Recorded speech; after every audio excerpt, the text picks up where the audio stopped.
Ótimo, professor. Então, a Pronto? gente está gravando e transmitindo ao vivo a reunião. Tá ótimo. Então, vamos dar início. Boa tarde a todos que estão aqui na reunião, os que estão assistindo. Essa é a reunião, deixa eu lembrar, a 176ª, né? Isso. Então, vamos iniciar. Agradeço a participação de todos. E vamos lá colocando aqui já o primeiro item da ordem do dia. Hoje eu estou substituindo a professora Mauri, né, que teve um compromisso acadêmico. Esse primeiro item, o 1.1, a gente tem uma proposta que nós discutimos, eu e a professora Mauri, eu vou mostrar para vocês, de uso dos recursos do PROAP e da verba da CPG, né, especificamente para a participação dos alunos. Eu vou pedir para o Matheus abrir a planilha, por favor.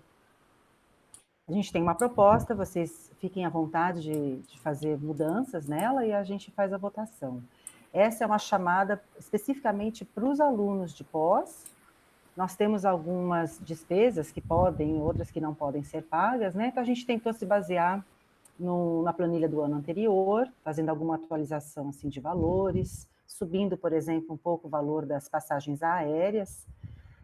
Então, Matheus, você pode mostrar lá a nossa proposta?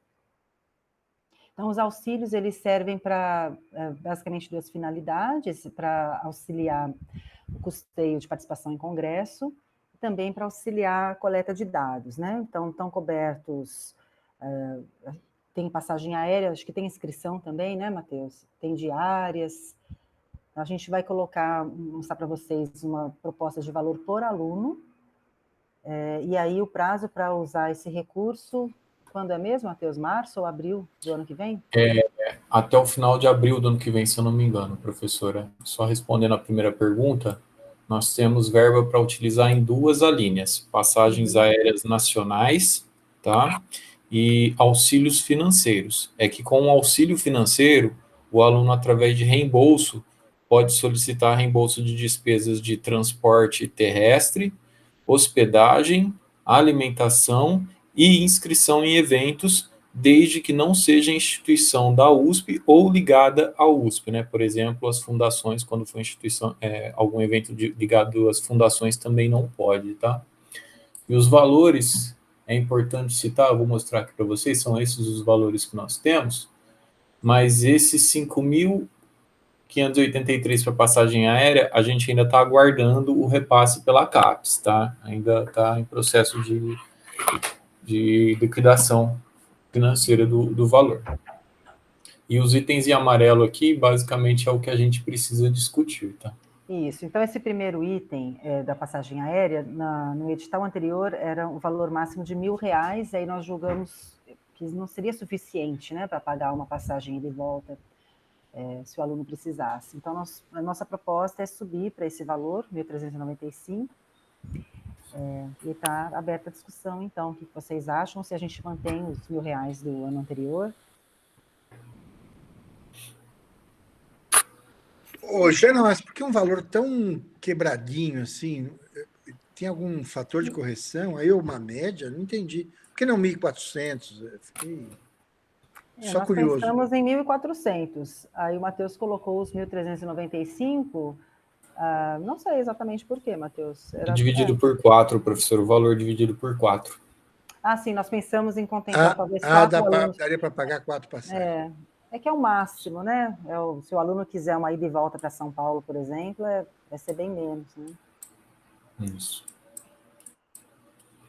Professor, acho que se a senhora me aceita uma sugestão, acho que a gente pode discutir os itens por discordância, né? Ou seja, a senhora informa e se alguém discordar, se manifesta. Pode ser assim? Isso, tudo bem. Então, primeiro eu vi já um de acordo do Alex, se ninguém mais se manifestar, do Marcelo também, eu considero então esse valor aprovado.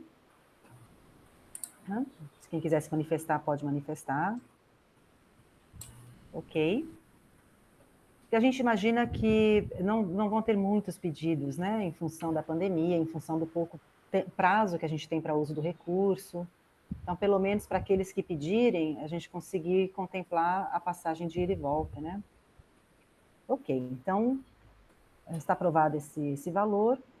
E o outro auxílio é o financeiro que o Matheus explicou, né? Que a gente pode pagar transporte e outras despesas de inscrição, né? Então, esse valor, Matheus, acho que teve aumento em relação ao ano passado? Esse eu já não me recordo.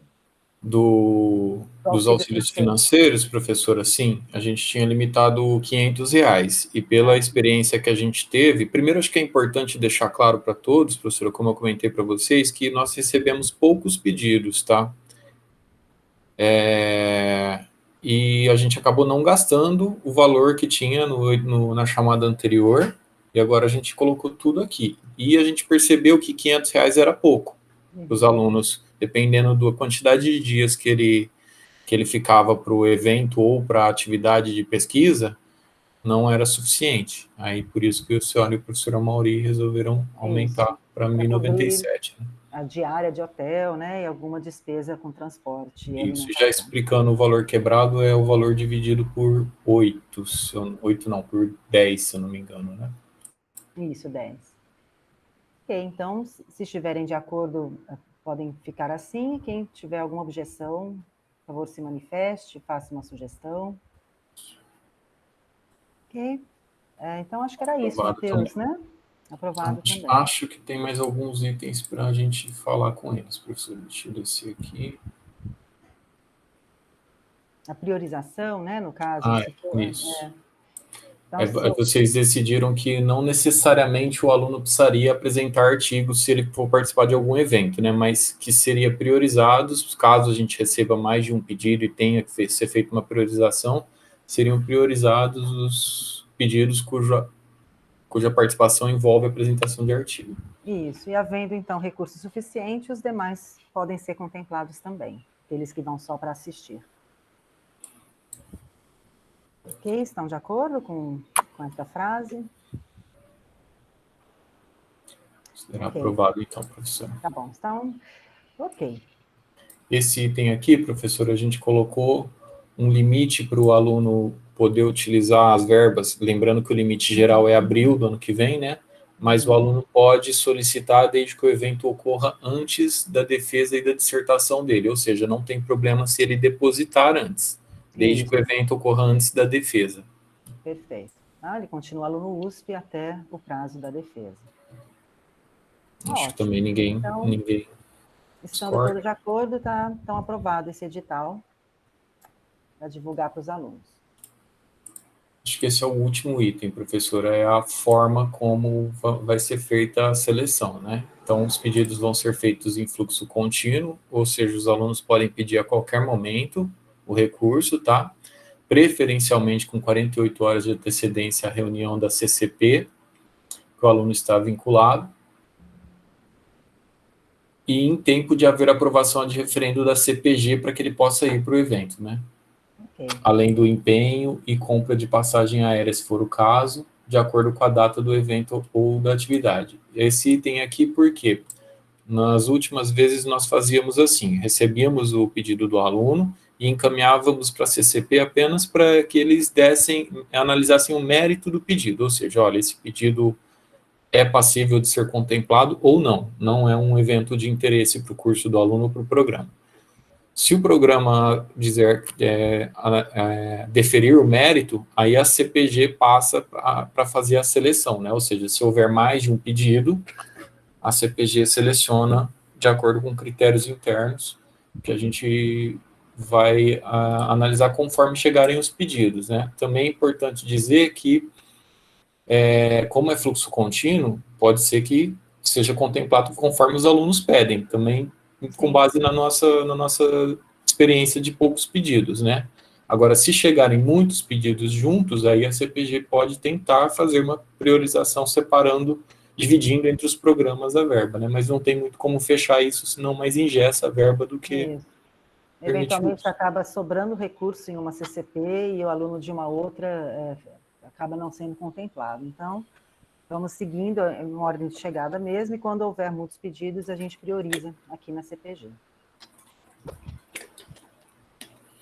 Tudo bem? Podemos, então, aprovar o texto. Se alguém tiver alguma manifestação contrária, pode fazer, se não, considero aprovado. Ok? Ok, Matheus. Acho que era só isso, professora. Aqui os itens em vermelho são mais itens do financeiro. Acho que para discussão era mais isso mesmo. Então, podemos considerar aprovada a proposta, professora? Sim. Então, o primeiro item está aprovado. O Matheus já vai fazendo a ata, né? Uma eficiência. Não é nem a pauta, já é a ata que está exposta aqui. Bom, enquanto você escreve, Matheus, eu já vou antecipando o item 1.12, bem, que é o credenciamento do professor Cláudio como responsável pela disciplina Preparação Didática e Pedagógica para Docência no Ensino Superior, que é a disciplina da CPG, certo? Certo, professora. Só esclarecendo, agora tem uma portaria interna da FEA que determina que nas pautas, nas atas, a gente só registra as decisões, tá? Como as reuniões estão sendo transmitidas, gravadas e disponibilizadas, as discussões podem ser captadas nesses meios eletrônicos. Então, as pautas eu só registro aqui a decisão de vocês. E sim, essa disciplina é aquela disciplina que a CPG credenciou sob responsabilidade dela, que serve como preparação pedagógica para o pai, né? E há um rodízio entre os programas. Esse ano foi ministrado pela professora Perla, né? Foi o PPGAL, e o ano que vem seria pelo PPGCC. E aí o programa indicou o professor Cláudio para ministrar disciplinas, porém, como ele não era credenciado, foi feito o credenciamento, né? E aí a gente solicitou um parecer do professor Campelo. Vou abrir aqui para vocês. Pois não. O parecer é favorável.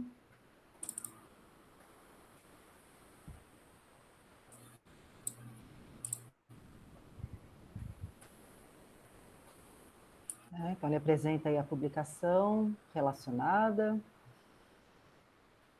Vamos lá para a conclusão. Favorável ao credenciamento. Bem, então, alguma manifestação? Se ninguém se manifestar, eu considero aprovado o credenciamento do professor Cláudio.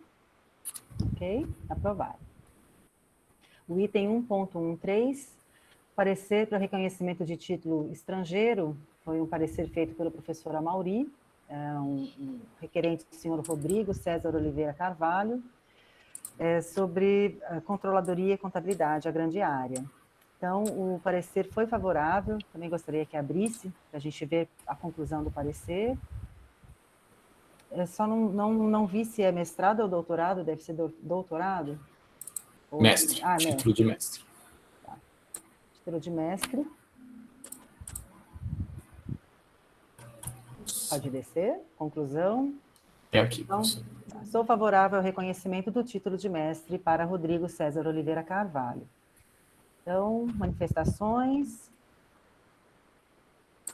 Ninguém se manifestando, então considero aprovado esse item 1.13.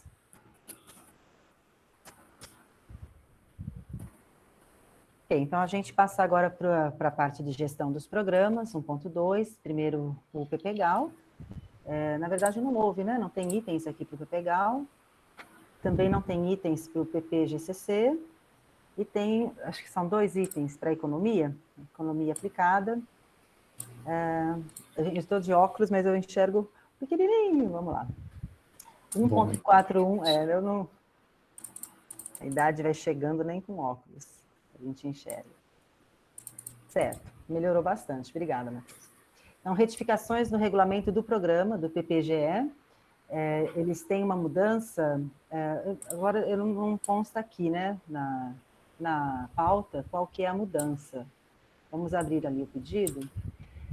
Tem uma observação para fazer, né, um comunicado que a reunião da congregação, ela foi adiantada esse mês, então ela já ocorreu.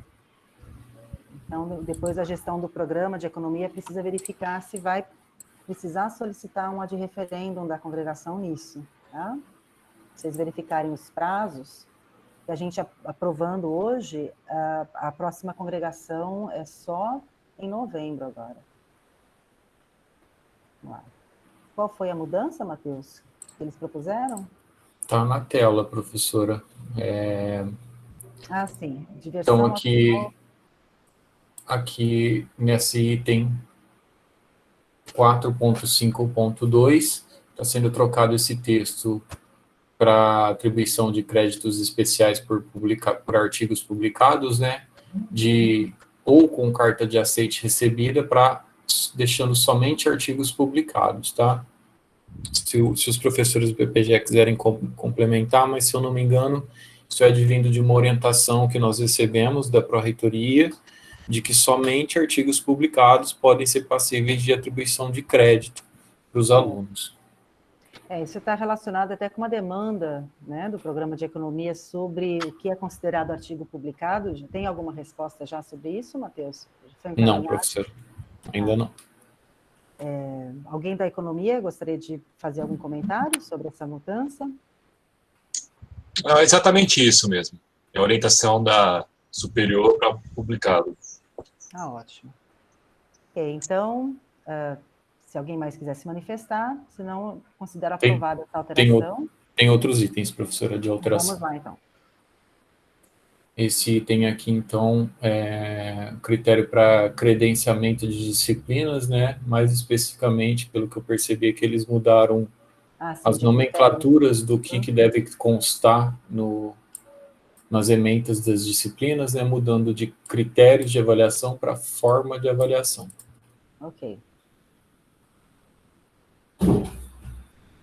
Tem mais alguma alteração? Tem. Vamos lá, então. Aqui, pelo que eu entendi, foi uma mudança só de local do texto. Passou daqui para cima. Eu só peço aí se os professores puderem comentar se foi isso mesmo. Passou daqui para cá. Acho que é isso mesmo. A realocação do texto.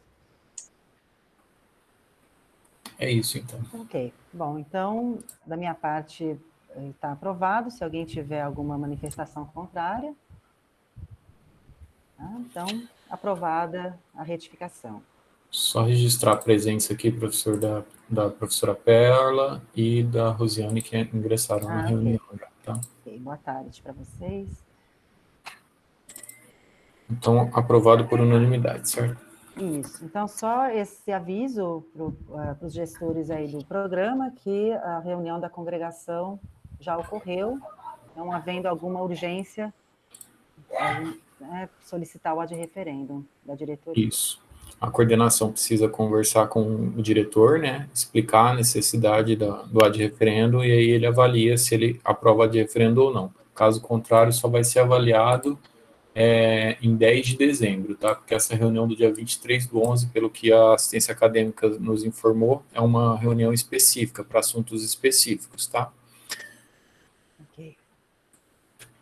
Bom, então, item 4.1 aprovado, 141 aprovado, agora o 142 está até relacionado, né? Porque a gente viu que uma das alterações propostas lá no regulamento do programa é aquela mudança de critério para forma, para credenciar as disciplinas, e aí a gente tem uma proposição de disciplina matemática aplicada à economia, que justamente no item lá de avaliação ou de forma, né, está escrito a critério do professor. Então, esse é um item que eu acho que a gente precisa conversar agora, até em vista das últimas discussões que ocorreram aqui na comissão, né, sobre os questionamentos, né, da forma de avaliação, que não estava clara, e se não seria, então, o caso de incluir nessa ementa a forma de avaliação, né, e não somente dizer que será a critério do professor. Os professores da economia, por favor, né? O que vocês acham disso? Não, acho que a discussão geral da economia seria esperar a orientação final da PRPG para colocar aí. Para não ter que alterar de novo depois. Não, então, desculpa, deixa eu entender. Vocês querem que a gente retire isso de pauta e traz o credenciamento da disciplina somente quando houver a definição? Não, seria manter do jeito que está aí, né? Se for necessário depois mudar, a gente pede outra alteração. Mas por que a gente já não altera agora? Em vista porque dos não está definido ainda, né? Qual o formato final. O que é obrigatório colocar, né? O que vai ser obrigatório se vai mudar, entendeu? Tá. Desculpa, quem está falando é o Alex? Márcio. O Márcio, perdão, Márcio. Vocês têm urgência em cadastrar essa disciplina? Não pode esperar a próxima reunião para a gente já cadastrar de uma vez o formato correto aí dos critérios? Não tem urgência, não, nada de... A minha sugestão é que a gente, então, não corra o risco de cadastrar dessa forma e, eventualmente, isso não ser alterado posteriormente e, né, a gente acaba correndo o risco de acontecer novamente um problema desse, né, de que o aluno questionar, eventualmente, quando é reprovado, e aí a ementa não está clara. Então, já que acabamos de passar por uma situação bem delicada, eu acho que era melhor a gente já fazer o texto que não gere nenhuma ambiguidade, né?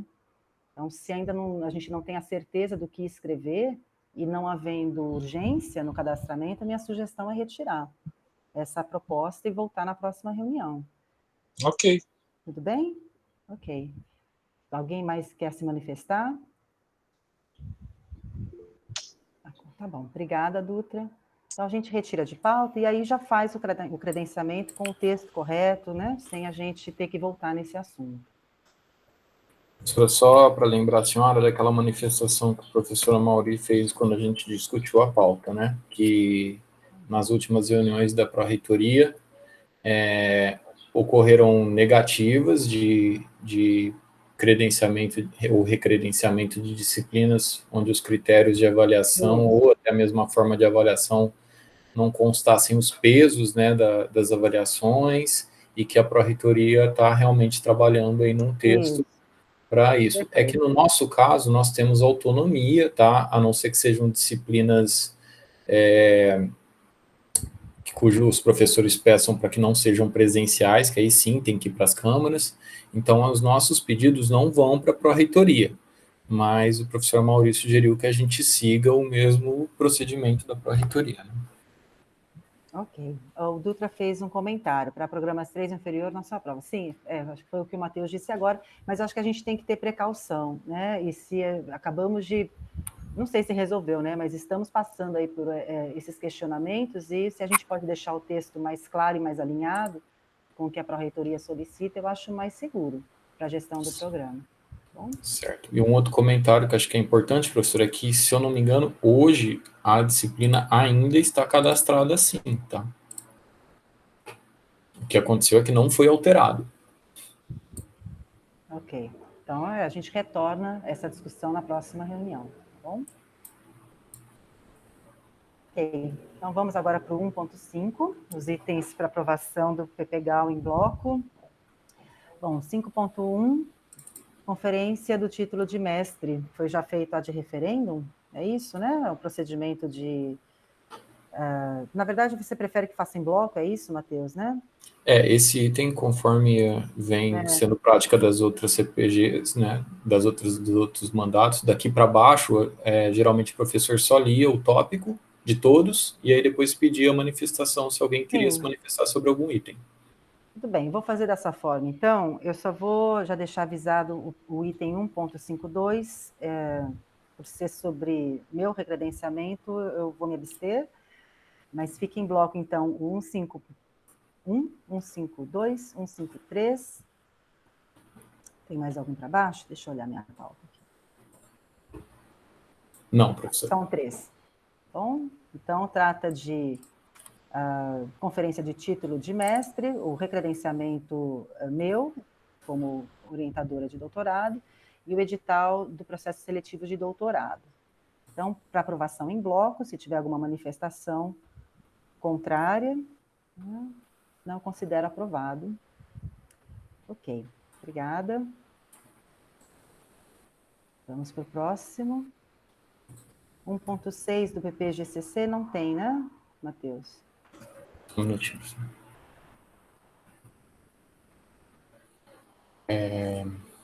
Isso não tem do PPGCC. Para a economia, são esses credenciamentos de orientadores aqui, são vários, que estão em um item só, porque foi feito um ofício só da CCP para todos, tá? Ok, então são vários recredenciamentos, são todos favoráveis. Vou só mencionar os nomes: professor Alexandre Nicolella, Alex Ferreira, Bruno Ledo, Fábio Augusto, Luciano Nakabashi e Márcio Laurinho. Bom, todos favoráveis. Então, também vamos aprová-los em bloco, se não houver nenhuma manifestação contrária. Registro a abstenção do professor Alex e do professor Márcio.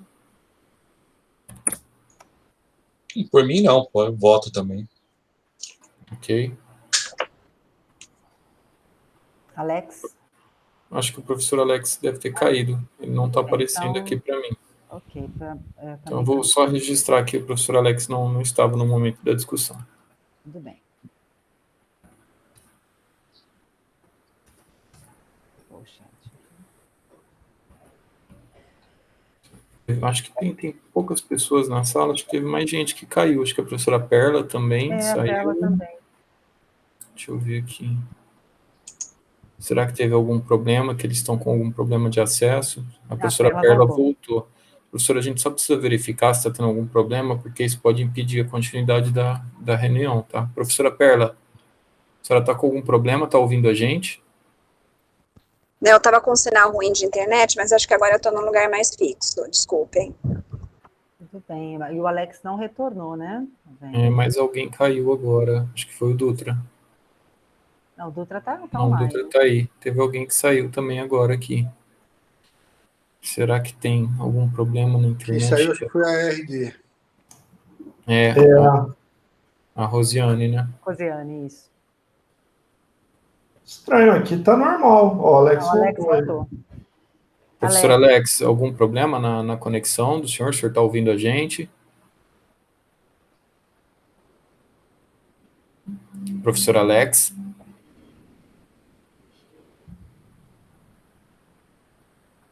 Parece aquelas... Está ouvindo, tá bom. Alex, a gente estava votando aqui a aprovação do credenciamento. Desculpa, Matheus, te interrompi. Não, que era bom eles falarem também, para ver se também o microfone dele está funcionando normalmente, né? Professor Alex Vocês me escutam? Sim, professora. Desculpa o cuidado, professora, é que tem uma circular da Pró-Reitoria que legalizou as reuniões online, né, e ela determina que a gente precisa garantir que todos os membros conseguem se comunicar normalmente, conseguem ter acesso. Né? Sim, o Alex não respondeu. Tô ouvindo, sim. É que eu tava com um problema aqui com o sistema que reinicializou o meu computador. Rosiane, você está ouvindo bem a gente? Consegue falar?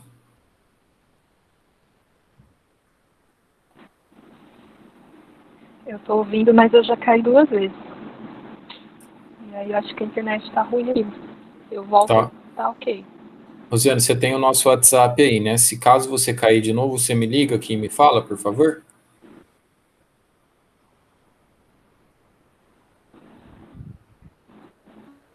Sim. Podemos continuar, Matheus? Podemos sim, professora. Tá bom. Eu só queria confirmar Obrigada, Rosiane. Se o Alex quer se manifestar nesse item do recredenciamento, se vai se abster ou se vota pela aprovação, porque o seu nome está como professor recredenciado aqui.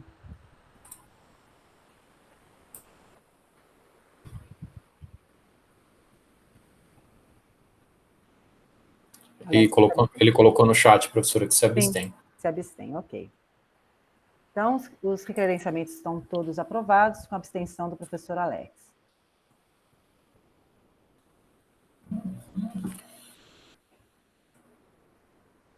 Agora, professora, são várias atas de defesa, tá? Mesmo procedimento, eu vou grifar aqui o nome de cada um, para a senhora ler, tudo bem? Tudo bem, então eu vou ler somente o nome dos alunos, vamos aprovar em bloco, item 1.81, Emerson Lima Redes, 1.82, Maria Isabel Acorone Teodoro, Jesus, Rabenskus, deve ser. Né? Ok, 183, Raíssa Silveira de Farias, 184, Bruno Garcia de Oliveira, 185, Valdir do Meneghetti, 1.86, Felipe Paulucci de Andrade.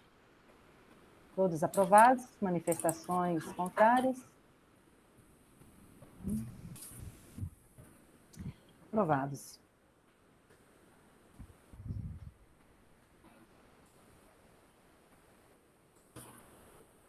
Agora são bancas de defesa. Se a senhora quiser, pode ser o mesmo procedimento, professor.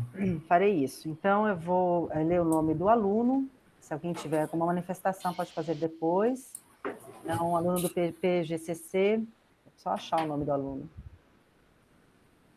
Eduardo de Brito, então, referendando a comissão julgadora proposta. Aqui estão os professores. Tá, pode passar. Então, 1.92, Lívia Carolina Machado Melo, do BPGE. Esses são os nomes propostos. Já aprovados, né? Vamos referendar. Isso. 1.93. Essa é a aprovação. Aprovação, certo. Só faltou o nome do aluno. Marcos Itoshi Endo. Isso. Ok. Mas... Ô, Jana, onde eu apareço como como membro titular, eu vou me abster também, tá? Tudo bem. Então, com a atenção do professor Alex. Aqui tá.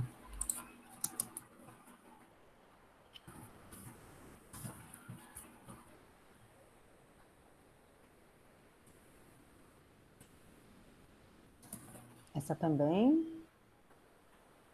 Agora, 1.94, aluno de doutorado do VPGE, Gabriel Tamancouti Couto. Deixa eu ver se o Alex está aí. Não. Então, Tô nesse eu tô. Está como suplente. Sim. Eu tô como suplente. Mas tudo bem, tá? Registrada a abstenção. 1.95, aluno Vander Plaça da Silva. Acho que nesse você não está, Alex. Não está. Tá bom, então aprovado. E passamos, então, para o expediente. Se alguém quiser fazer comentários sobre a banca, né? Se não, considerar aprovado. Antes de passar para o expediente, tem os comunicados, né, Matheus? Tem vários comunicados que a gente preparou aqui, que eu acho melhor abrir o texto para não esquecer de nenhum. Isso, por favor.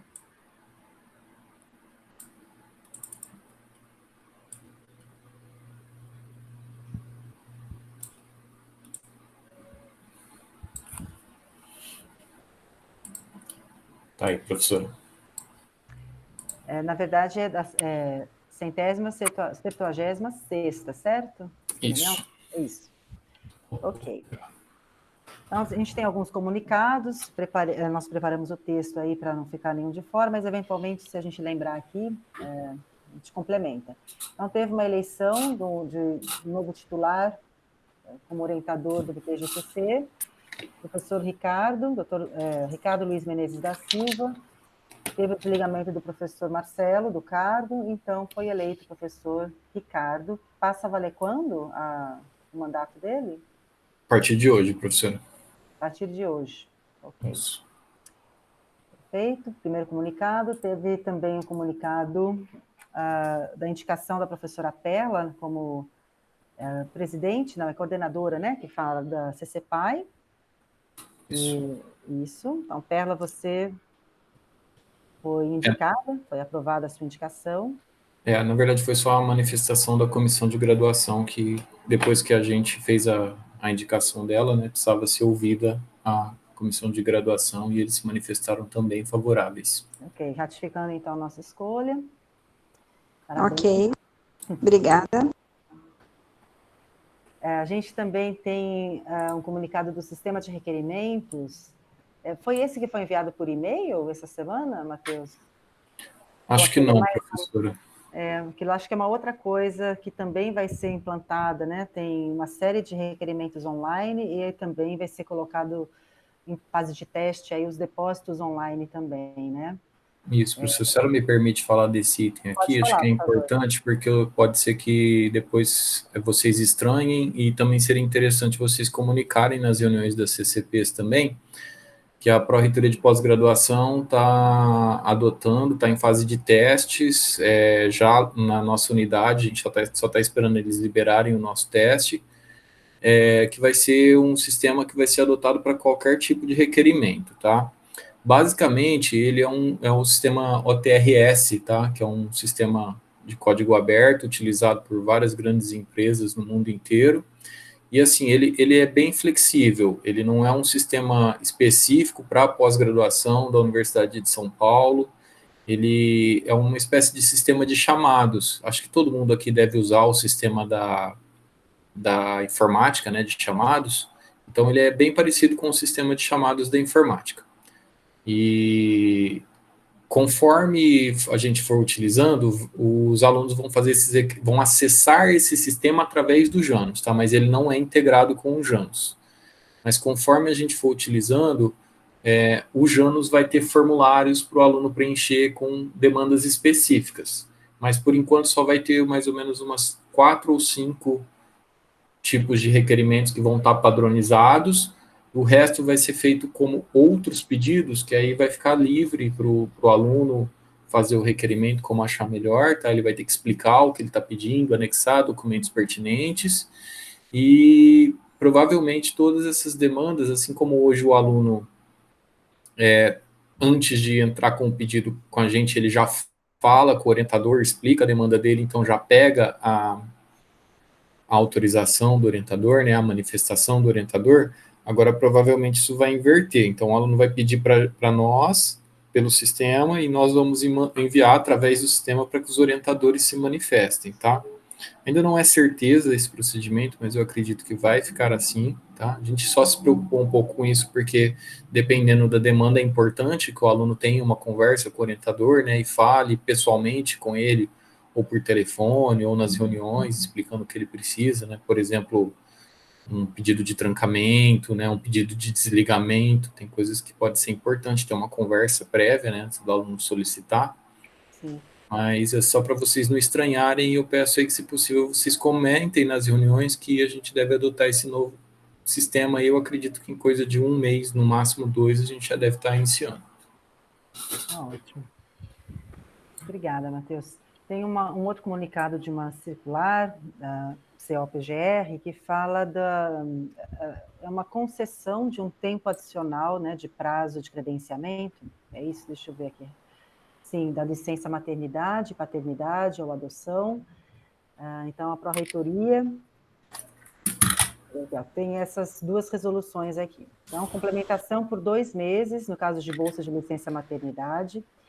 Isso, né? A gente estava conversando. A CAPES, ela faz uma interrupção no pagamento da bolsa, né, Matheus? Então, a reitoria vai proporcionar esses 2 meses de diferença entre os 4 meses que tem a interrupção do... Não sei se vocês estão me ouvindo, parece que saiu aqui. Estamos te ouvindo, Jana. Estamos te ouvindo. Saiu a tela, Matheus, do... Eu acho que o Matheus... Cadê o Matheus? Caiu. Caiu. Senão eu abro a minha aqui, deixa eu pegar aqui no meu e-mail. Não, mas ele deve estar voltando já. Deixa eu voltar aqui. Os comunicados. Aí, o Matheus. Voltou, Matheus? Oi, Matheus. É que sumiu a tela e eu vi que você tinha sumido também. Acho que ele voltou aí. Voltou? Tô aqui, pessoal, desculpem, deixa eu só ver se continua a gravação e a gravação transmissão. Continua a gravação e a transmissão, tranquilo. A tela tá aparecendo para vocês ou não? Não, você precisa compartilhar de novo. Não, sumiu.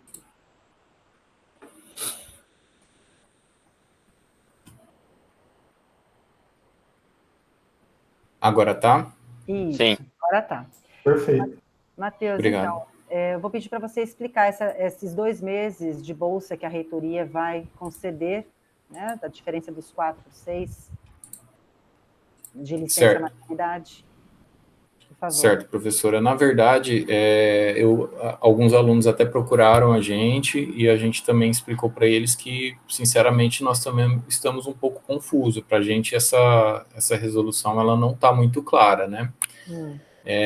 Pelo que eu entendi, a questão é a seguinte, a CAPES, por força de uma lei federal, quando uma aluna sai de licença maternidade, a bolsa não pode ser cancelada, tá? Só que essa lei fala em 4 meses. Então, quando uma aluna sai de licença maternidade e ela é bolsista, acontece o seguinte, nós pedimos a suspensão da bolsa da aluna e comunicamos que é por licença maternidade. Aí a CAPES faz um registro no sistema da suspensão, mas em seguida reativa a bolsa e continua pagando, em teoria, por 4 meses. Só que a USP permite a licença maternidade por 6 meses. Então tem uma diferença de 2 meses. Então, a gente acredita que é por isso, tá? Que nós temos essa possibilidade de prorrogação. Só que quem vai pagar isso não seria a CAPES, seria a USP, com recursos próprios. Ou seja, em teoria, a gente faria esse procedimento, quando a aluna atingisse os 4 meses de bolsa, a gente faria a suspensão da bolsa, a USP pagaria 2 meses para depois, se for o caso, reativar. Só é preciso que, mais uma vez, é um problema que a CAPES e até a USP também, agora a gente percebeu que eles também não pensam nos programas que fazem divisão das bolsas, né?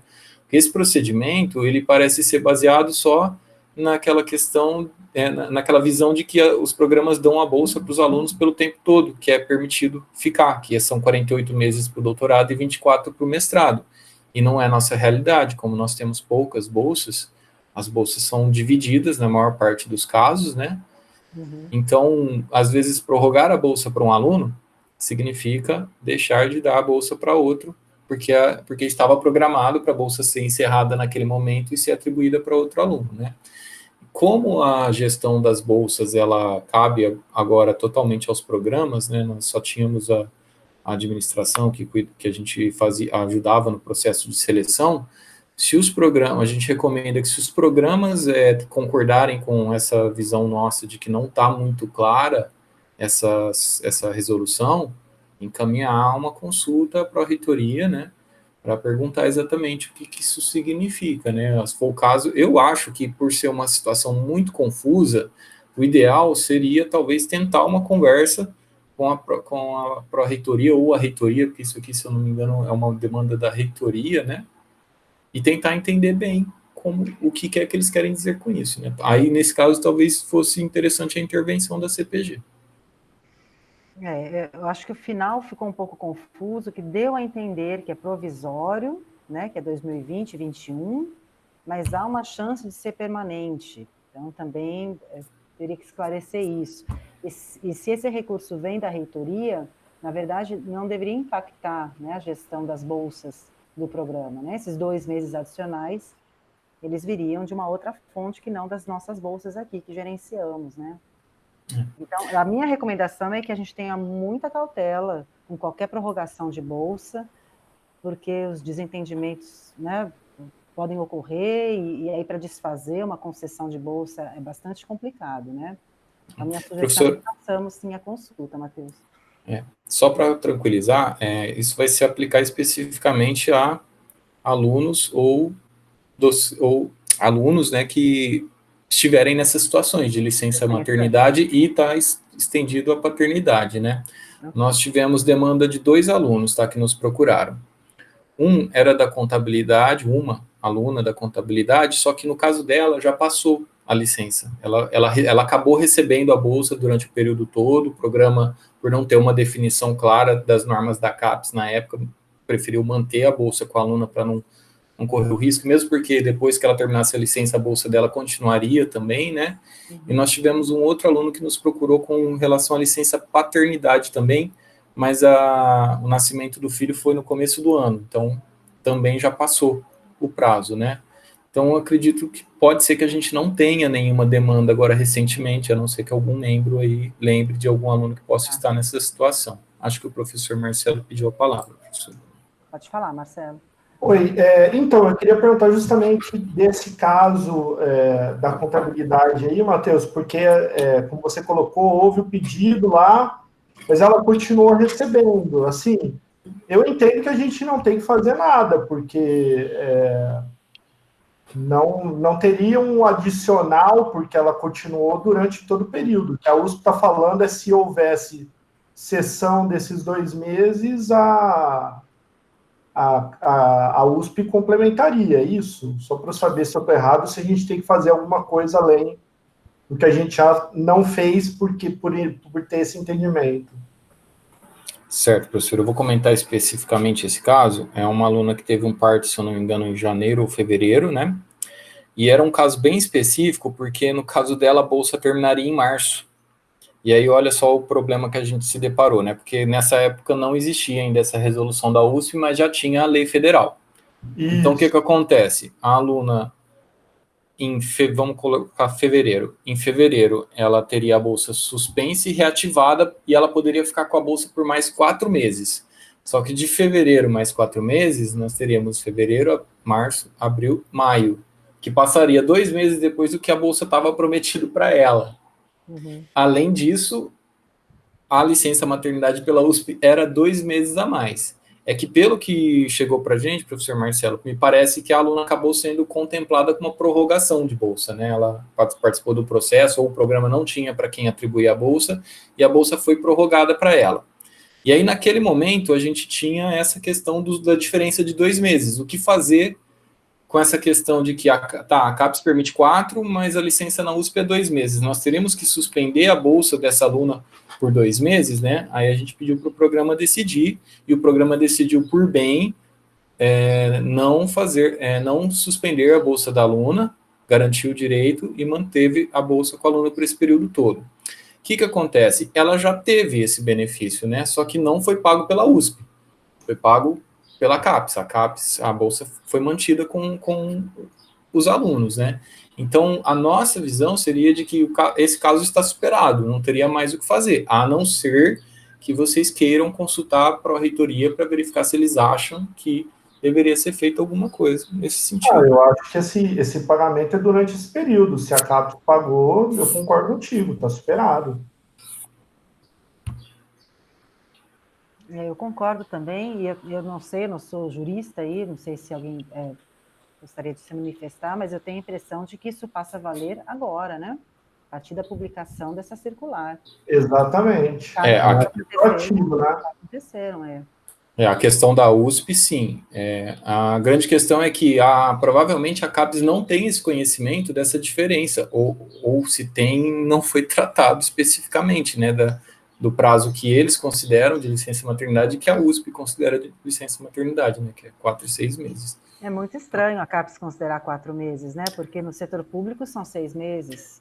Na verdade, a legislação trabalhista, professor, ela exige as licenças maternidades são de 4 meses, mas é permitido que as empresas concedam até 6, né, então isso acaba sendo uma discricionariedade de cada instituição.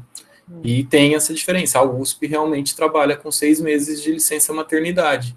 Então, acho que eles acabaram fazendo uma analogia com a legislação trabalhista para fazer a legislação federal, que determina que as bolsas não podem ser suspensas, não podem ser cortadas. Mas tem a diferença das instituições que podem trabalhar com um período maior, às vezes até mais de 6 meses, né? Porque não é uma questão trabalhista. Né? Exato.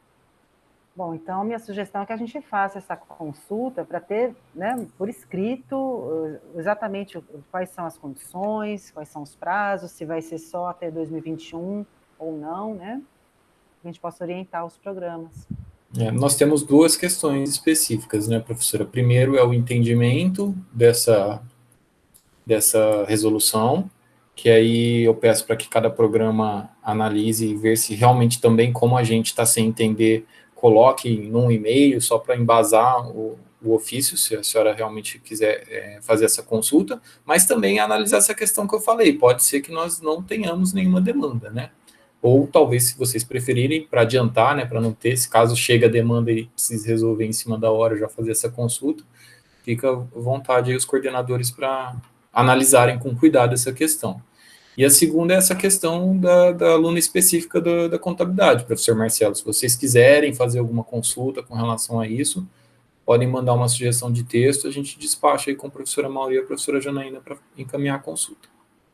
Assim, sinceramente, eu acho que vale a consulta pela CPG, como a Janaína colocou, para não deixar isso só no caso se a gente for provocado, porque essas coisas, você sabe o que é? A pessoa já vai estar em licença maternidade, já é um momento que está cheio de atribuições aí, e já não é fácil, aí a pessoa às vezes vem com a gente, já tem uma expectativa que tenha, às vezes é um negócio para o dia seguinte, até a gente consultar, eu acho que a gente corre o risco de prejudicar uma mãe ou um pai que esteja num momento complicado. Então, eu, como membro da CPG, me sentiria mais à vontade se a gente tivesse uma resposta anterior, de bate-pronto, para o nosso aluno. Com relação especificamente ao caso da aluna Lucelma, e aí a Janaína e o Amaury têm total liberdade também de comentar ou colocar, se acharem melhor um tratamento diferente. Eu entendo que é uma questão retroativa, que não houve prejuízo para ela, porque ela teve o benefício da bolsa, ele não foi interrompido. Esse adicional da USP não é um adicional de bolsa, é um período pelo qual o bolsista ficaria sem bolsa, e isso, de fato, não aconteceu. Então, eu acho que não tem que dar encaminhamento. No máximo, a gente tem que dar a resposta para ela, explicando, e aí eu não tenho problema nenhum de dar essa resposta.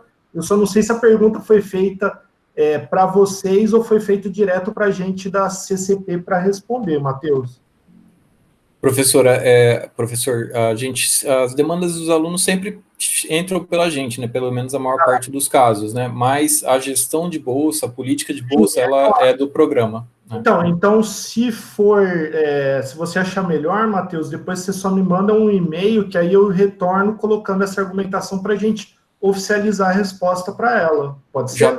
Já tá com a Rose, viu, professor? Então, é só o senhor procurar a Rose que a gente na verdade, professor, eu não sei se... Uma troca de e-mail nas dúvidas de quem era essa definição, que é um pouco do que vocês colocaram aqui agora, por isso até eu tinha pedido para falar lá no começo, se esse questionamento seria da CPG ou da CCP.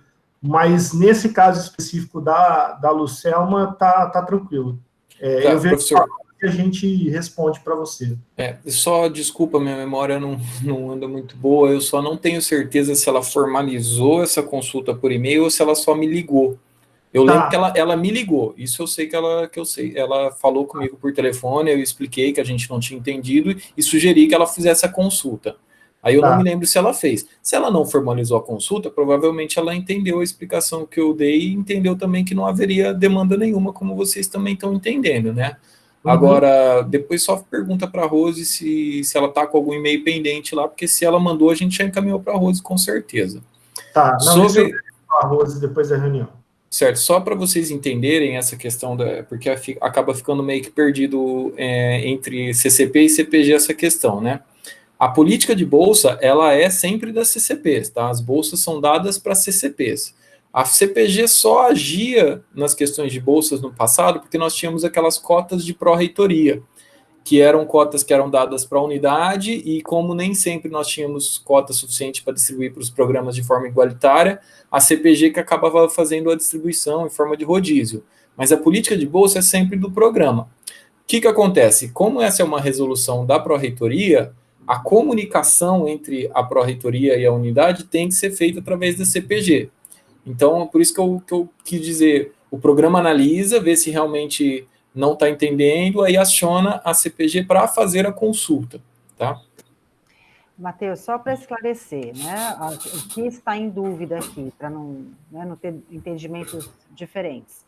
A dúvida que se coloca é se essa prorrogação de 2 meses é por causa da diferença dos 4 meses e os 6 meses, que a USP dá de licença, ou se são 2 meses adicionais. Essa é a dúvida, então, que a aluna levantou.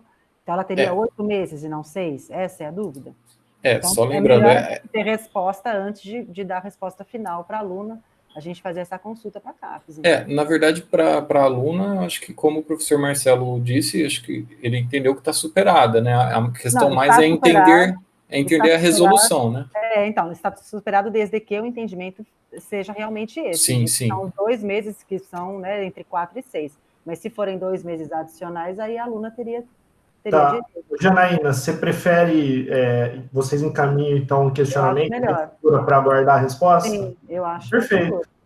Tranquilo, não tem problema, então. Assim, eu entendo que, eu imagino que não vai ser isso, mas é aquela história, né? Vai que na resposta fala, não, é adicional. Então, eu vou conversar com a Rose, que a gente vai segurar, a hora que tiver a resposta para a CPG, a gente vê o que vem na resposta. Certo. Professora Janaína, minha sugestão só é que ao invés da gente fazer essa consulta, ou talvez até faça a consulta formalmente por escrito, mas se fale pessoalmente com alguém da Pró-Reitoria que pode dar essa orientação para a gente. Porque eu acho que é uma situação tão confusa que colocar isso no papel vai gerar uma resposta torta. Confusa, então, a gente pode até formalizar, mas acho que seria indispensável fazer uma conversa. Aí eu me coloco à disposição para participar da conversa, tá? Mas é que geralmente a conversa é sempre feita entre os presidentes e o reitor ou os técnicos lá, quando são questões assim.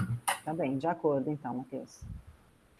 Bem, então esse era o primeiro ponto, né? Mas aí tem uma outra resolução que também fala de prorrogação, mas nesse caso de credenciamento das professoras orientadoras que estiverem gozando de licença maternidade ou adoção.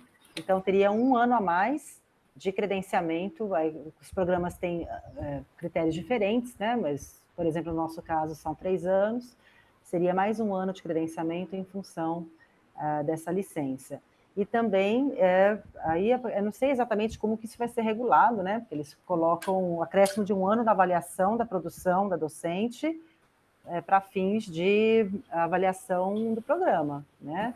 Então, a CAPES tem que estar de acordo com isso também, não é só a USP que coloca essa resolução, mas e a gente está num período que não se sabe ao certo como os programas vão ser avaliados, né?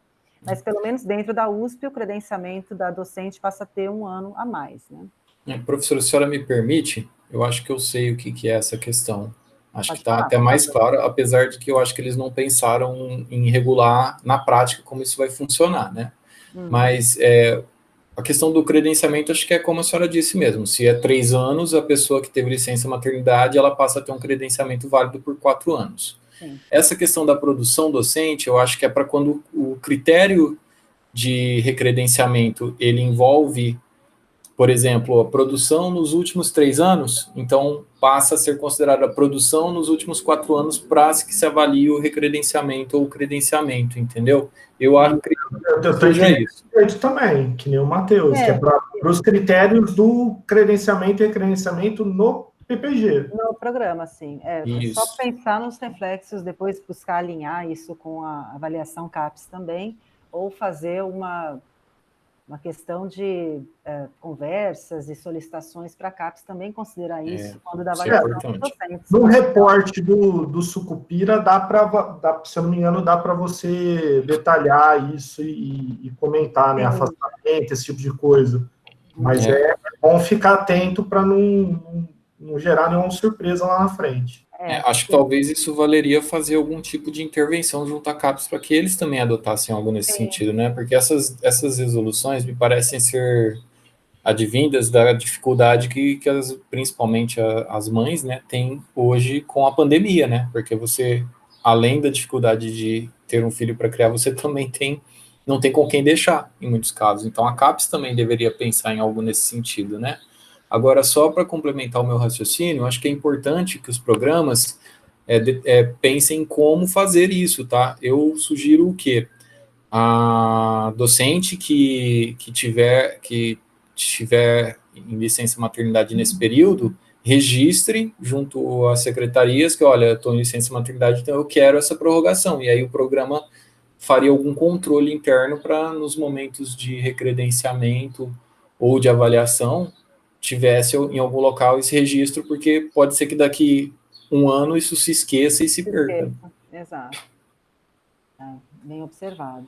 Isso talvez até devesse constar nos novos regulamentos, né? Um texto para todos, né? Nos critérios de regulamento e recredenciamento aí, enfim. Todos já foram aprovados, né, professora? Não está tramitando nenhuma alteração, a não ser que vocês queiram incluir, mas talvez seja uma coisa passageira, né, essa resolução. Não, eu acho que não, acho que isso não está ligado à Covid em si, né? Está ligado a... Foi advinda da Covid, mas pode ser permanente, né? Pode ser, aí vocês Só poderiam... como uma observação, no CNPq, a Bolsa Produtividade, ela já prevê um ano a mais para docente em licença maternidade desde 2013. Então, isso já é uma prática do CNPq, né? Então, teve tardia para a USP e sabe-se lá quando para a CAPES, né? Teria que buscar conversas, né? Ok, comunicado, então, tem mais um comunicado sobre o Orcid. Na verdade, nós recebemos um e-mail, né, com uma listagem de todos os membros da USP, entre professores, alunos e servidores também, que estão já cadastrados no Orcid, para que a gente fizesse uma verificação de quem não está, né, de forma a incentivar o cadastro, colocar no Lattes, né, começar a usar o Orcid mesmo como uma espécie de Lattes internacional, né? Muitas revistas já têm solicitado o código Orcid, já pega o cadastro, enfim, é para estimular os docentes, e aí, por meio dos programas, a gente, né, fazer alguns comunicados internos aqui, para que seja feito o cadastro para quem não tem, né? Então, eles mandaram aqui uma listagem. A senhora quer que abra a listagem, professora? Bom, pode até abrir, mas é bem extensa, né? São todos os nomes. Acho que no caso da FES não eram muitos, né? Acho que justamente esse é o problema, né? Acho que Então, eles eu estão achei pedindo para que a gente estranho, porque assim, muitos docentes têm Orcid, mas não estão nessa lista, né?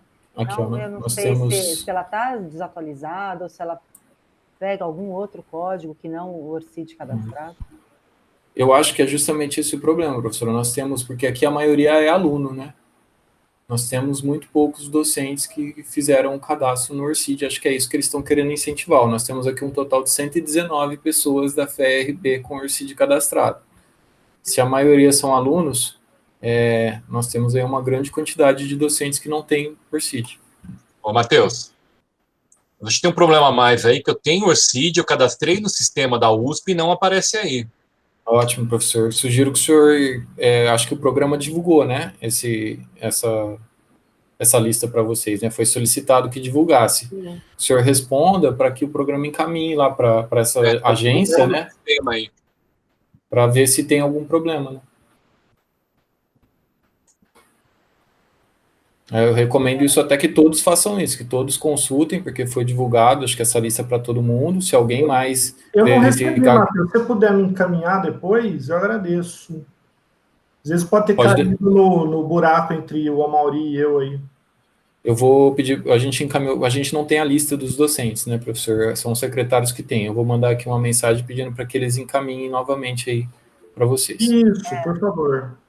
Vamos encaminhar, então, para todos. Porque na contabilidade não veio, então manda ou para a Rose ou para mim, a gente encaminha para todos os docentes. Isso. Pode deixar, professor. Deixar em amarelo aqui, tomo providência logo depois da reunião. Manda para os 3 programas, tá, Matheus? Sim, sim. Eu acredito, a economia, eu acho que foi enviado, né, professor Márcio? O senhor comentou, porque recebeu, inclusive, né? Não, mas eu recebi faz tempo, já não foi essa última lista, não. Faz uma ou 2 semanas, isso. Eu não lembro. É um e-mail antigo já, esse e-mail não é de agora, tá bom. Dos últimos dias. Eu acho que a economia reenviou, mas eu peço para quem não tiver enviado, encaminhar novamente, sem problema nenhum. Ou quem tiver encaminhado, encaminhar novamente. Tudo bem, então a gente vai encaminhar a lista. Tem essa consulta do programa de economia sobre a questão dos artigos publicados, né? Até eu disse lá na alteração do regulamento, que vocês colocaram o texto, né? Artigo publicado para gerar o crédito. E aí a demanda deles do que é o artigo publicado, foi feita essa consulta, mas não retornou, né, Matheus? Ainda não, professor. Certo. Na minha opinião, é a minha opinião aqui, a gente já teve essa discussão lá no nosso departamento, porque havia o prêmio de publicação para artigo publicado e essa dúvida veio, né? O artigo aceito não pode receber. Então, nós consideramos como artigo publicado aqueles que já têm um volume e número designado. que não apareça a head of print, por exemplo, né? Que apareça já o volume e o número. Então, não sei, vamos aguardar a resposta da consulta, mas a princípio esse seria o meu entendimento. Se alguém quer se manifestar também.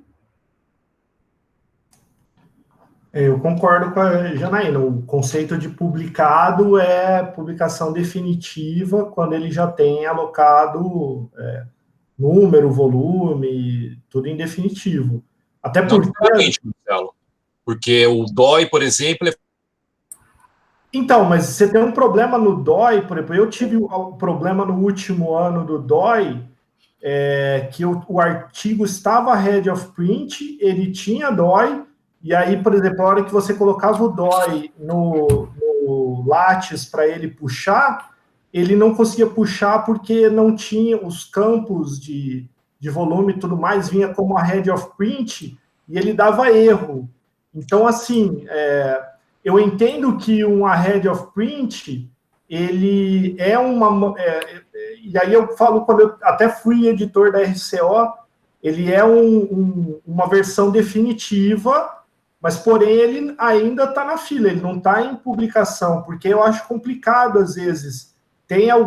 Pode ter situações que a revista tem um tratamento diferente. Eu entendo o teu ponto, Márcio, mas, assim, eu acho que nessa situação, o melhor para até você poder dar um momento em que aquela publicação é especificamente final, no momento em que é atribuído a edição que ele faz a vinculação. Tudo bem, tem que tomar cuidado, mas eu discordo disso também, mas que tem revistas agora que também mais página tem, né? É só um código de artigo, esse código é artigo até o final. Sim, a própria RCO mudou para um sistema de fluxo contínuo, né? Então você tem lá, não tem mais, por exemplo, as edições, mas você tem um momento, e aí o que a revista faz? A hora que não existe mais a head of print para essas revistas. A hora que ela é disponibilizada, ele já é indicado no DOI, que é uma versão final. Então, eu acho que a gente só precisa tomar um cuidado no gap, porque eu lembro que isso aconteceu para mim, a revista saiu final de 18, e aí informa quando, né? Ela é publicação de 18, ela é publicação de 19. Eu estou falando de uma angústia que aconteceu para mim, mas isso, em um determinado momento, pode valer para um período, para um recredenciamento, pode valer para uma contagem de crédito dentro do programa. Sei. Então, esse momento é complicado. O problema é pior, porque no aluno, normalmente, se for esperado essa regra de publicado final, vai ser muito mais longo. Vai ter terminado o mestrado e não vai ter pontuação nenhuma, né? Sim, concordo contigo. No caso dos alunos é mais complicado. Mas a gente precisa definir um conceito e todo mundo trabalhar no mesmo conceito. O conceito tem que vir da PRPG, né? Perfeito. Eu só manifestei que a minha concordância com a Janaína, mas é o momento que está no site da revista, que não vai mudar mais. Daí eu acho que isso favorece o uso disso para os alunos. Professor Márcio, fizemos a consulta. Não estou dizendo que esse vai ser o entendimento. Eu sei, eu entendo. Eu estou dando minha posição também. Sim. Então, assim, só a questão do DOI, o DOI, ele não é uma garantia de publicação. O DOI é o certificado de publicação, né? Mas ele ainda não é o artigo publicado. A gente tem o DOI, no momento que o artigo... O DOI não muda do artigo aceito para o publicado, muda as informações do DOI. Tá? O DOI é sempre o mesmo. Márcio, se o editor quiser mudar o artigo do número 1 para o número 2, o DOI vai mudar. O número do DOI não muda, muda a informação dentro do DOI. O número do DOI é único para cada negócio. Essa é a ideia do DOI. Não, perfeito, Márcio. Depois do artigo publicado, Márcio, mas enquanto ele não foi publicado... Não. Eu fui editor de revista, fui editor da Rebefim também. O Márcio está certo, Janaína, mas a gente tem que lembrar também que tem... O editor já mandou o DOI, sim, mas se o editor ainda não mandou porque o número não foi publicado, o DOI ainda não foi cadastrado. O DOI... O número DOI existe, mas ele não está cadastrado. Ele não está cadastrado. Então, é um risco, ele ainda pode mudar. Posso só fazer uma... O DOI não muda. Assim, pelo que eu entendi, essa questão vai ser decidida pela PRPG, eu estou correto? Quer dizer, claro. Tá certo, obrigado. Não adianta a gente discutir. Mas eu acho importante se discutir, porque se for publicação final, essa regra vai se tornar inútil para os alunos, para a maioria deles. Não, eu entendo, Márcio. Pela tua colocação, eu me sinto muito mais sensível a uma publicação. A minha única preocupação é que o DOI, é o que o Dutra escreveu aqui, ele não é só de revista. Claro, mas você tem o SSRN, que você pode colocar no site e te gera um DOI. Gente, eu acho o seguinte, são duas questões, tá? Uma questão a CPG, né, o presidente da CPG que vai lá conversar com o pró-reitor, que ele tenha um direcionamento da comissão sobre o que nós queremos, né? Essa é uma questão, tá certo? Perfeito. Acho que para isso vale a discussão, né? Perfeito. Eu tenho uma visão mais flexível, acho que tem que ser mais favorável a aceitar para créditos para os alunos, né, a publicação online, mesmo que ainda não tenha outras informações sobre o artigo, justamente porque a gente sabe que, na prática, são detalhes, né? Uma vez que foi aceito, raramente vai ter algum problema, né? E uma vez saiu online também, são questões dos proofs, né? Então, assim, eu acho importante o presidente da CPG, ou a Janaína, enfim, quem é que participe da reunião em que isso vai ser discutido, ou que converse diretamente com o Carlotti e coloque a nossa posição, tá certo? Acho que para isso vale a pena essa discussão, mas sim, só para isso. É válido, mas eu acho que a gente já tem que estar preparado. Se veio já uma diretriz para mudar de artigo aceito para artigo publicado no regulamento, na minha opinião, isso já é um indicativo de que a visão que se tenha é de realmente publicação efetiva. Então, foi feita a consulta, vamos aguardar, na próxima reunião a gente faz a apresentação do resultado, mas eu acho que tem que se preparar para que seja dessa forma, tá? Porque, na minha visão, já está definido assim, mas fizemos a consulta, vamos aguardar, e a gente volta, então, com esse assunto na próxima reunião. Professora Janaína, acho que cabe um esclarecimento aqui de onde surgiu essa demanda, porque envolveu um pouco uma conversa que o professor Nakabashi teve comigo. Primeiro que eu acho muito esclarecedor as explicações do professor Marcelo e do professor Laurini, acho que agora deu para entender melhor qual é a questão, né, e acho que realmente precisa ter um cuidado. E aí eu vou dar o ponto de vista do porquê que eu acho que vocês precisam ter um cuidado, e depois eu vou dar uma sugestão de como vocês podem agir com relação a isso, tá? O crédito do aluno, ele é cadastrado no histórico escolar do aluno. E o histórico escolar é um documento oficial, é como se fosse um RG, um passaporte, etc., né? Então, se nós cadastramos algo no histórico escolar do aluno, isso tem que ter uma garantia de que é uma informação válida, ou seja, quais são os problemas.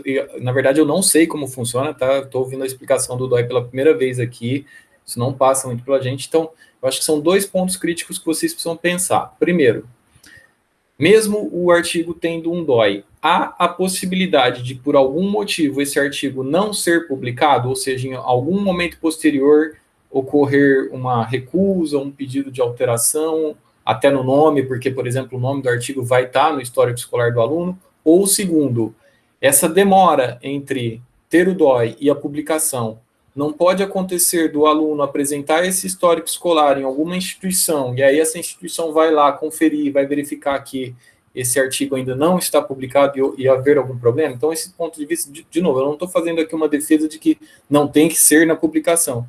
Estou dizendo só para que vocês pensem, porque isso tem um impacto num documento oficial que a gente emite para o aluno, tá? Aí a minha sugestão para vocês de como agir com relação a isso. Vi aqui que tem várias pessoas que têm conhecimento muito profundo sobre isso. Então, o que eu sugeriria? Que conversem com o professor Amauri, que deve participar da próxima reunião da Câmara Curricular, e eu acho que é lá que é feita essa discussão, e com esses pontos de vista todos que a gente expôs aqui, que ele provoque essa discussão lá, para que a resposta desse ofício que foi encaminhado para o PPGE venha com essa exatidão, porque acho que, da mesma forma como eu disse da Bolsa, eles não vão entender muito bem o que a gente está perguntando e o porquê a gente está perguntando. Então, acho que é muito importante que tenha essa intervenção pessoal, como vocês mesmos colocaram aí, tá? É só uma sugestão e uma colocação. Ok, perfeito, Matheus, obrigada.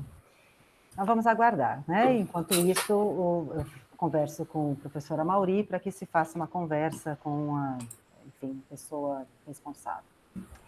Tem um outro comunicado do Turnitin, webinar, que acho que foi essa semana, né, que passaram um e-mail, convite, então a gente reforça aqui o convite aos professores orientadores.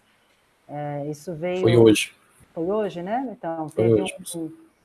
Acho que foi a gestão do Dutra, né, Dutra, que inseriu aí a verificação pelo próprio aluno, né, no momento, como um dos requisitos para fazer o depósito, esse relatório do Turnitin. Então, é bom que os professores que não tenham muito hábito, conhecimento, né, saber lidar com essa plataforma, que conheçam. Então, tem esse webinar que vai ser disponibilizado justamente para os docentes.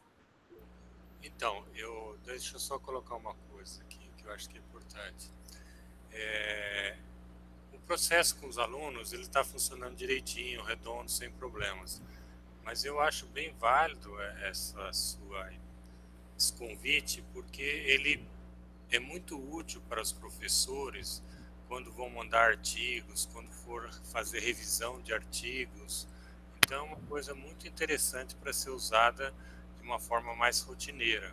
Com relação ao problema dos alunos, já está resolvido, mas eu acho que ele tem um potencial muito maior para agregar para os professores. Obrigado.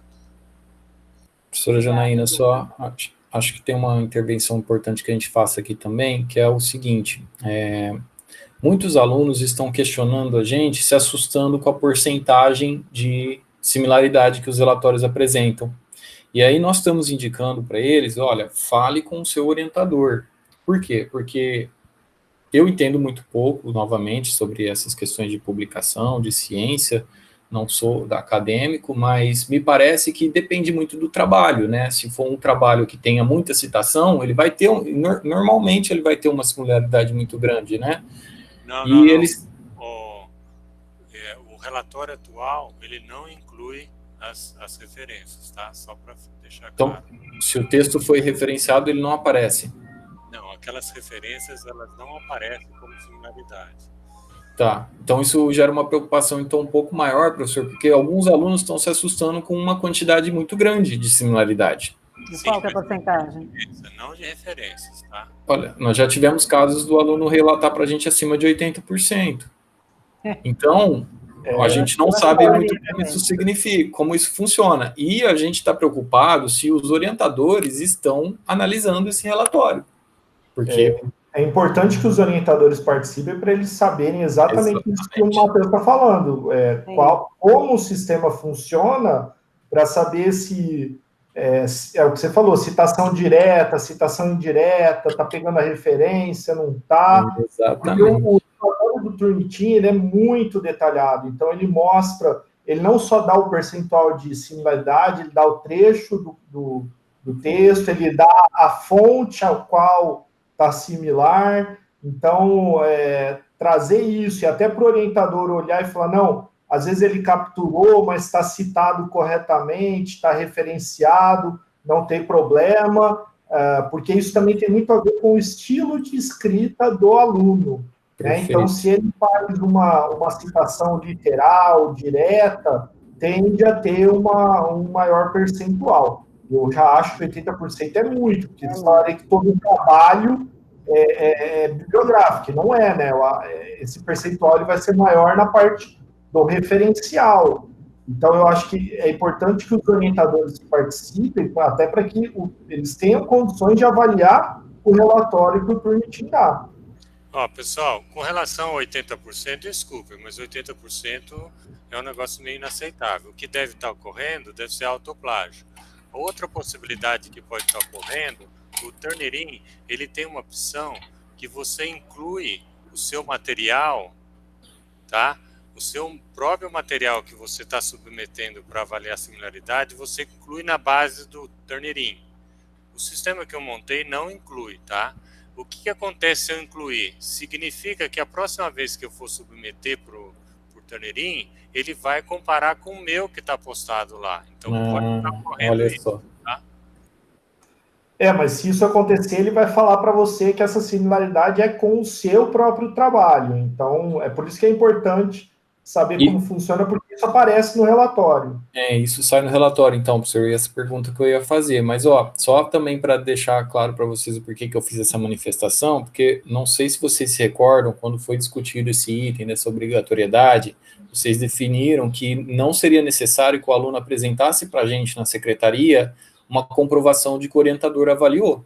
Então, às vezes, o aluno vai depositar para a gente lá um trabalho com uma similaridade muito grande e a gente não tem como saber se o orientador avaliou ou não. Tá? Isso pode ser repensado, porque de que adianta fazer um relatório que indique algum problema e o orientador não está ciente disso? Né? Mas aí eu acho, desculpa, Janaína, mas eu acho que tem que ser assim mesmo, justamente para... Vai passar para a banca. A ideia é que esse material acompanhe o trabalho para a banca, inclusive o orientador. Então, assim, eu acho que também é responsabilidade do aluno no depósito fazer isso antes. Eu queria só falar uma situação atenuante aqui, né, que o Dutra comentou do autoplágio. Eventualmente, os alunos eles podem ter artigos publicados durante o curso, né, inclusive gerando crédito, e esses artigos podem ser artigos de revisão de literatura, e essa revisão é reaproveitada nos trabalhos. Então, né, o aluno precisa entender se esses 80% são dele mesmo, na minha opinião, atenuante, ou se é realmente uma questão estranha, né, a ser verificada aí. Ou erro de uso da plataforma, né, como o professor Dutra relatou, né, é importante mesmo. Só esclarecendo, professor Marcelo, pelas normas atuais, o relatório não é encaminhado para os membros da banca, tá? A gente encaminha para o programa, mas para os membros da banca não. Se vocês quiserem... Então, eu vou fazer uma sugestão, porque esse negócio do Turnitin foi sugestão minha para o Dutra na reunião da congregação, numa reunião da congregação, onde estava sendo discutido questão de plágio e tudo mais, e eu falei, olha, eu participei, e foi bem na época que eu tinha sido convidado para participar de uma banca de doutorado da Universidade da África do Sul. E eu achei muito legal, porque vinha o trabalho e no final do trabalho vinha anexado o relatório do Turnitin. E aí, como o pessoal estava discutindo isso na congregação, eu falei, olha, eu tive essa experiência agora, participei de uma banca assim, assado, e eu achei um padrão muito legal para, como avaliador externo, ter uma chancela de que eu não precisaria ficar preocupado com isso, por conhecer o Turnitin e o relatório detalhado que ele gera. E quando eu fiz essa sugestão, talvez eu não tenha declarado em tantos detalhes, mas eu já imaginaria que isso também fosse encaminhado aos avaliadores. Eu acho que é muito positivo isso. Porque senão só o aluno vai ter acesso. Então vai dar um relatório lá, isso aqui tem plágio, tá? Quem está sabendo? Ninguém, né? Então não é para engavetar. Eu acho que é mais um material para o participante da banca, tá? Mas assim, coloco aqui como sugestão para a CPG, para a Janaína, para a Mauri avaliar, discutir isso. Perfeito, professor. Olha, tem uma deliberação interna que vocês aprovaram que cita isso, tá? Que regula isso. Então, o que eu vou fazer? Eu vou conversar com a professora Mauri e com a professora Janaína, e na próxima reunião a gente traz uma alteração dessa deliberação para incluir a necessidade de encaminhar isso para os membros da banca, tá? Só um detalhe importante. Pela nossa experiência, pode acontecer de algum membro de banca receber o relatório sem que o orientador tenha analisado. Então, é muito importante que vocês conversem com os orientadores. A gente pode repensar todo o processo, né? Eu não estava na época na CPG quando isso foi trazido, mas eu acho que é válido, e aí realmente eu acho que talvez valha a pena, para não passar vergonha, né, do orientador, ter esse aval antes. Perfeito, eu concordo. E só um outro detalhe que acho que é importante, na deliberação a gente já observou isso, mas está acontecendo bastante reclamação dos alunos de não conseguir acessar, às vezes, a plataforma. E aí pode ser que seja necessário que eles usem outras plataformas de verificação de similaridade. Então, aí pode ter uma diferença aí de procedimentos, esse tipo de coisa. E também lembrando que a gente está utilizando atualmente a plataforma do professor Dutra, né, que ele disponibilizou na época, porque os alunos não têm acesso ao Turnitin, só os orientadores. Inclusive, na época, a gente sugeriu que, olha, quem teria que fazer esse relatório seria o orientador por essa questão de acesso. Aí o professor Dutra se dispôs a fazer, ele fez alguns vídeos, né, tem lá na nossa página, explicando para o aluno como ele acessa, e ele está acessando com os dados do acesso do professor Dutra. Então, isso também pode ser uma coisa que seja importante vocês reavaliarem, porque me parece realmente que vocês entendem ser bastante importante esse procedimento. Eu acho que com a experiência a gente vai percebendo os pontos de ajuste, né? Então, isso. Vamos trazer para a próxima reunião, que aí entra como item da pauta e a gente consegue fazer mudanças nessa nossa deliberação, né? Mas quem tem que fazer o relatório é o aluno, não o professor. Né? O professor tem a responsabilidade de analisar o relatório. Mas o relatório não chega para o orientador. Não, mas o aluno deposita, o orientador nem vê. Não, mas o problema não é esse. O problema é que a USP só disponibiliza o acesso à plataforma Turnitin, porque parece que ela é uma plataforma paga, né? Vocês me corrijam se eu estiver errado. E só disponibiliza para os docentes. Esse é o problema. É verdade que o Matheus está falando. O aluno, ele só consegue submeter se o professor cria um ambiente para que ele possa submeter. Foi isso que eu fiz. Eu criei na minha conta um ambiente, uma chave, para que eles possam submeter. Sem isso, eles não conseguem fazer. Perfeito. Tá certo. Então trazemos para discussão na próxima reunião, professora. Eu vou falar com a professora Mauri, tudo bem? Isso. Tá bom. Agora, eu acho que é o último comunicado dos editais? Sim. Então, saiu também essa semana, acho que ontem, né? Alguns resultados aí do print, você incluiu aqui o doutorado sanduíche, né? Mas esse eu acho que eu não tinha recebido aqui no meu e-mail. Mas do professor visitante, o professor visitante júnior e também o do servidor. E aqui são os alunos, então, contemplados com o doutorado sanduíche. Professor, eu só encontrei contemplações do professor visitante do exterior, tá? Pelos relatórios que eu recebi, só teve contemplação do PDSE e professor visitante no exterior. Da FEA Ribeirão. Eu acho que eu achei alguém da FEA São Paulo, né? Mas me confundi. Tá bom, então esses são os nomes. João Henrique Eustáquio, do PPGAL, Gislaine Santana, do PPGCC, Felipe Basso, do PPGE, Fernanda Valente, do PPGE, receberam, então, a bolsa. E o professor visitante do exterior, então, foram aprovados o Dr. Lourenço Paz, PPGE, vinculado, né, sugerido pelo PPGE, e Ivone Teodora Van Rosenberg, do PPGAL. Parabéns a todos. E é isso, então, da parte dos comunicados da presidência são esses. Só um detalhe aí, professora, que o João Henrique, como foi o único pedido do PPGAL, ele foi contemplado com 12 meses. Na verdade, ele alterou o pedido dele para 12 meses e a Pró-Reitoria autorizou 12 meses para ele. Perfeito. Então, e os demais são 6 meses, é isso? Isso. Só fazer um comentário também, que a gente recebeu no PPGCC a lista com a informação do edital de que todos tinham contemplado, mas não estava constando a Gislaine.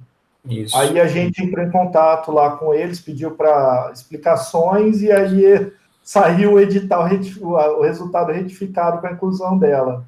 Isso, chegou hoje. Não, eu falei, ainda bem que a gente perguntou. Sim. Bem, então acho que os comunicados são esses, né, Matheus? Qual que é o próximo item?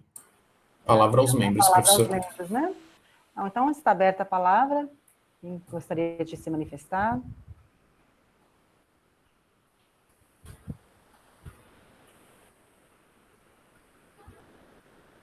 Ninguém?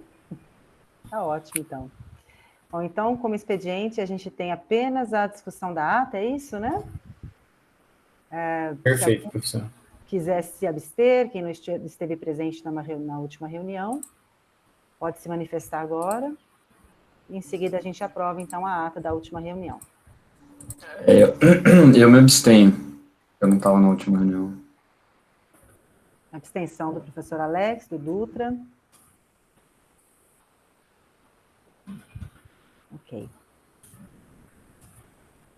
Então, pessoal, é isso. Agradeço a participação de todos, é um prazer. E a gente se vê, então, nas próximas reuniões. Se o Matheus já quiser, pode encerrar, então, a transmissão. Obrigada, boa tarde para todos. Obrigado, professora Janaína. Só peço para a senhora ficar mais uns minutinhos na sala para a gente organizar os despachos. Vou parar a transmissão. Obrigada. Valeu, gente. Boa tarde. Tchau, Jana. Tchau, tchau. Um beijo.